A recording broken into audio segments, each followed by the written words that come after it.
On est parti à 10 étudiants de l'association Afrique Action. Donc, c'est une association du campus franco-allemand européen de Sciences Po Paris à Nancy. Et on est parti pour un projet humanitaire de 4 semaines à Dompleux, donc c'est près de Mans, tout à l'ouest de la Côte d'Ivoire, en juin 2014. Feel the magic in the air, levez les mains en l'air, allez, allez, allez. Feel the magic in the air, levez les mains en l'air, allez, allez, allez. Feel the magic in the air. Magic System. L'enjeu, ça a été d'ancrer le projet institutionnellement.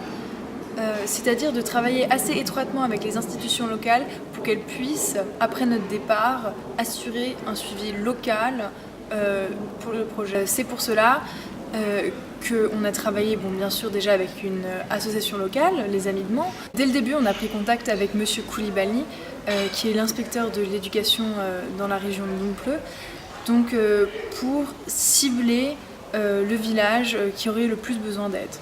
Donc c'est avec lui qu'on a réussi à créer un projet qui réponde exactement aux besoins de la population. Donc, grâce à nos sponsors, donc principalement la région Lorraine, le Conseil général de Meurthe-et-Moselle, Sciences Po et la mairie de Maxéville, on a réussi à récolter 17 000 € pour notre projet.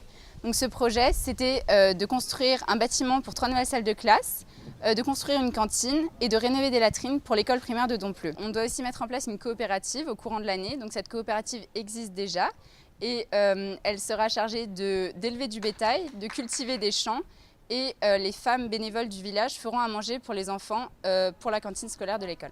Le fait de travailler tous ensemble sur un chantier, c'est particulièrement important et ça a une forte portée symbolique parce que l'ouest de la Côte d'Ivoire, donc là où on a fait le projet, a été particulièrement touché par la crise et qu'il y a beaucoup de divisions encore qui persistent. La devise du projet, ça a été de rendre le village ciblé, donc acteur de son propre développement. Donc de sortir de cette logique finalement de donner et recevoir, mais plutôt de construire ensemble.